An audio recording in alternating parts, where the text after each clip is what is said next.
Bismillahirrahmanirrahim. Assalamualaikum warahmatullahi wabarakatuh. Saya Dini Anggini, berasal dari Prodi Tadris IPS semester 5 kelas D dengan NIM 120 1142 5234. Pada kesempatan ini saya akan membahas video mengenai pemberontakan di Indonesia. Tujuan pembuatan video ini yaitu untuk memenuhi tugas mata kuliah Sejarah Indonesia dengan dosen pengampu yaitu Bapak Nurdiansyah MPD.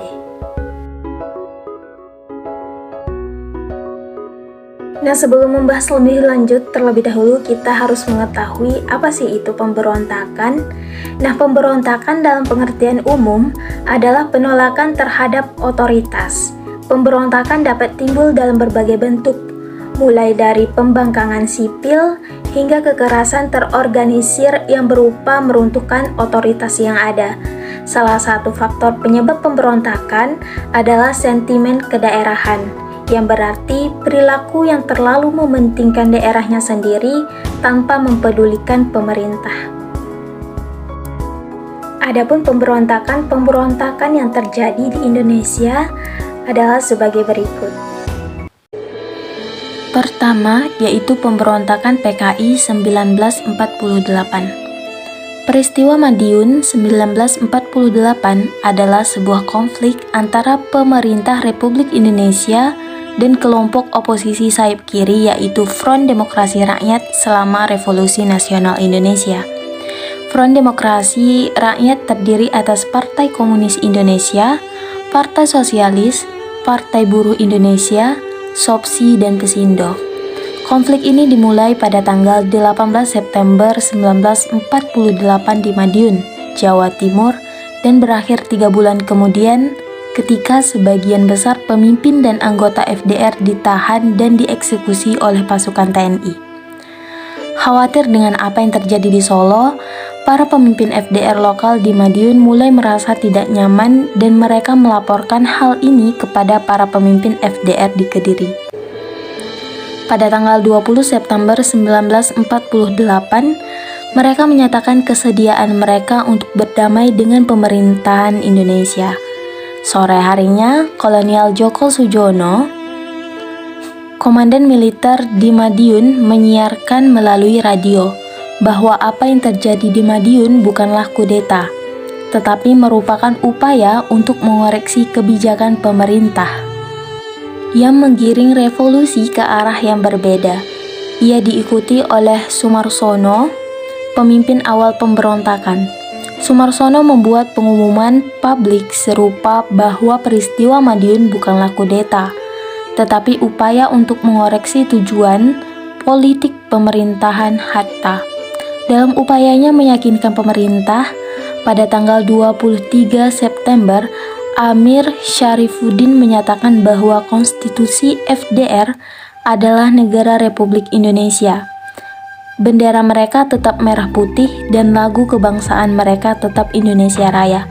Pemberontakan ini menewaskan mantan Gubernur Jawa Timur, Aryo Surdjo, Dokter Pro Kemerdekaan Muwardi, serta beberapa petugas polisi dan tokoh-tokoh agama.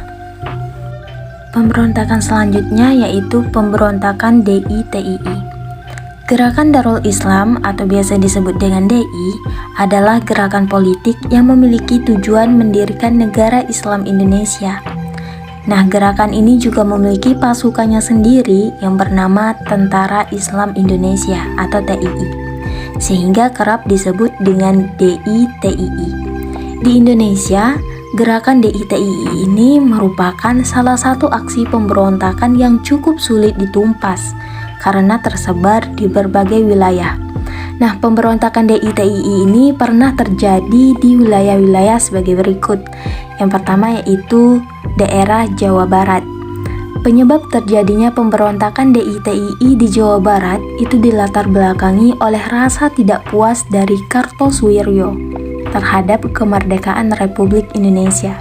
Sebab kemerdekaan RI saat itu masih dibayang-bayangi oleh kehadiran Belanda yang masih berusaha menduduki kembali Indonesia.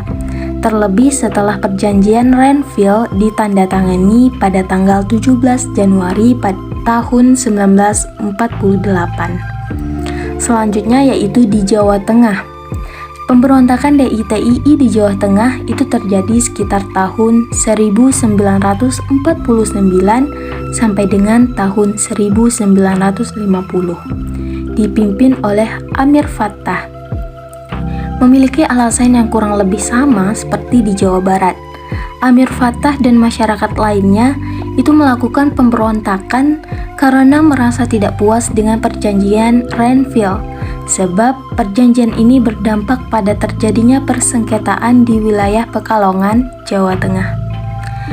Selanjutnya yaitu di Sulawesi Selatan. Pemberontakan DITII terjadi di Sulawesi Selatan pada tahun 1950 dan dipimpin oleh Kahar Muzakkar. Kahar Muzakkar ini merupakan pemimpin dari Komando Gerilya Sulawesi Selatan atau KGSS. Pemberontakan DITII di Sulawesi Selatan itu terjadi akibat adanya perbedaan cara pandang pemerintah dengan Kahar Muzakkar yang berkaitan dengan reorganisasi APRIS atau TNI.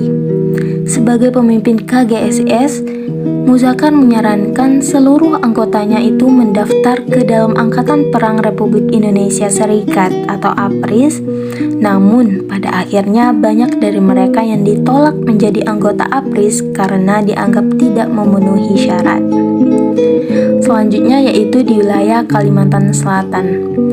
Masih pada 1950, pemberontakan DITII juga terjadi di Kalimantan Selatan dan dipimpin oleh Ibnu Hajar. Penyebab pemberontakan DITII di Kalimantan Selatan adalah rasa kecewa Ibnu Hajar terhadap reorganisasi TNI. Salah satunya yaitu Al-RIS Divisi 4, kelompok tempat ia bertugas.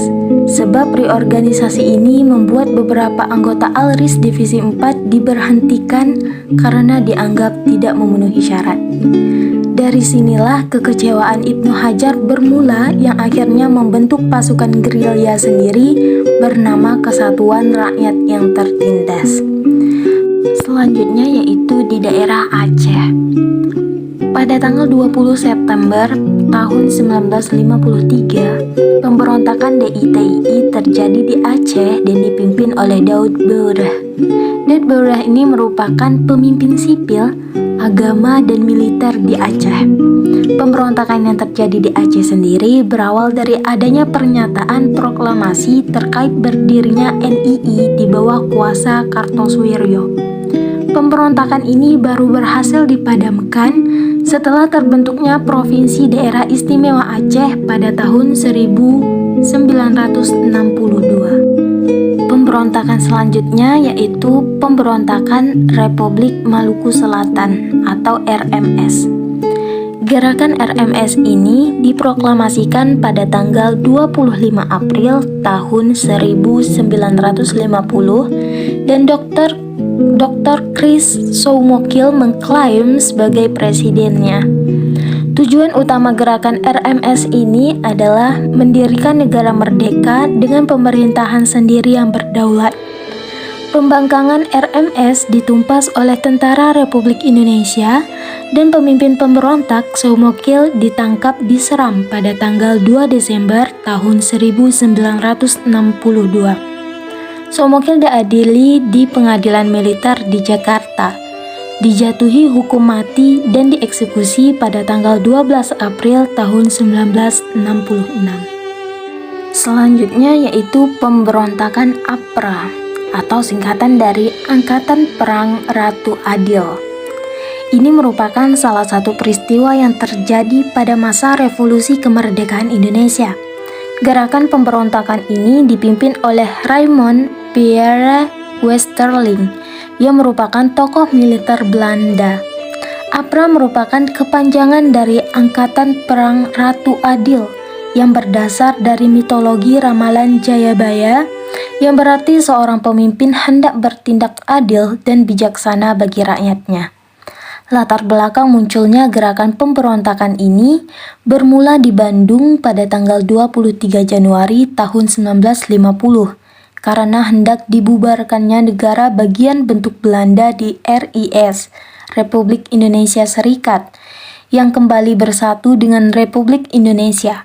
Pemberontakan APRA ini juga beralasan untuk mempertahankan negara Pasundan demi melindungi aset ekonomi kolonial yang ada di wilayah tersebut. Pemberontakan selanjutnya yaitu pemberontakan PRRI atau Permesta. Perlawanan PRRI atau Permesta itu pecah di Sumatera dan Sulawesi. Setelah naiknya kembali Jenderal Ahana Nasution sebagai KSAD atau Kepala Staf Angkatan Darat, ia kemudian mengangkat Kolonel Gatot Subroto yang sepaham dengannya menggantikan Kolonel Zulkifli Lubis sebagai Wakil Kepala Staf Angkatan Darat. Sementara Nasution menginginkan adanya keseimbangan untuk mengatasi pro dan kontra peristiwa 1952. Nah, pergantian ini ternyata kontraproduktif karena menimbulkan perlawanan lagi. Untuk mengatasi konflik ini, maka diadakan musyawarah perwira yang diadakan di Yogyakarta dengan membentuk Dewan Militer. Soekarno tidak mau memberikan konsesi apalagi terhadap tuntutan agar Hatta kembali berperan. Akibatnya, pada Februari 1958, Letkol Ahmad Hussein, Kolonel Zulkifli Lubis, Kolonel Simbolon, dan Kolonel Dahlan Jambek diberhentikan dari tentara karena berpihak pada rencana gerakan melawan pemerintah pusat. Selanjutnya yaitu pemberontakan Gestapo atau PKI tahun 1965. PKI dengan dibantu oleh para perwira yang telah dibinanya seperti Brigjen Suparjo, Maijen Pranoto, Kolonel Latif, Letkol Untung, dan lainnya, menciptakan kondisi seolah-olah terdapat Dewan Jenderal yang dipimpin Letjen Ahmad Yani dan stafnya untuk mengkudeta Presiden Soekarno. Letjen Ahmad Yani mulai mengetahui rencana PKI untuk menguasai Indonesia dengan cara meminta persenjataan buruh dan tani untuk sukarelawan Dwi Kora. Ahmad Yani juga menunjukkan ketidaksenangannya terhadap PKI juga tak menerima konsep Nasakom, yakni nasionalis, agama, dan komunis. Presiden Soekarno marah kepada Letjen Ahmad Yani dan para stafnya seperti Maijen Suprapto, Maijen Haryono, Maijen S. Parman, Brigjen D.I. Panjaitan, dan Brigjen Sutoyo yang berupaya menghambat PKI. Dalam upaya mengatasi Dewan Jenderal, Letkol Untung selaku Komandan Batalion Cakrabiurawa atau pasukan pengawal presiden melakukan gerakan 30 September untuk menangkapi para jenderal tersebut bahkan membunuhnya. Sedangkan Jenderal Ahana Nasution lolos dari penangkapan dan pembunuhan. Pemberontakan ini dipimpin oleh Letkol Untung pada tanggal 30 September tahun 1965 dengan alasan menyelamatkan Presiden Soekarno dari kudeta Dewan Jenderal. Tetapi dalam pelaksanaannya, ia mengangkat diri sebagai Ketua Dewan Revolusi tanpa menyebutkan peran apa untuk Soekarno. Dengan demikian, PKI melakukan kudeta secara terselubung untuk menyingkirkan Soekarno. Selanjutnya yaitu pemberontakan Papua Merdeka tahun 1969. Nah, pemberontakan Papua Merdeka itu dari tahun 1969 sampai dengan saat ini. Karena ketidakpuasan atas hasil Pepera atau penentuan pendapat rakyat yang menyatakan bahwa Irian Barat itu memilih bergabung dengan Indonesia, padahal mereka merasa telah merdeka sejak tanggal 1 Desember 1961.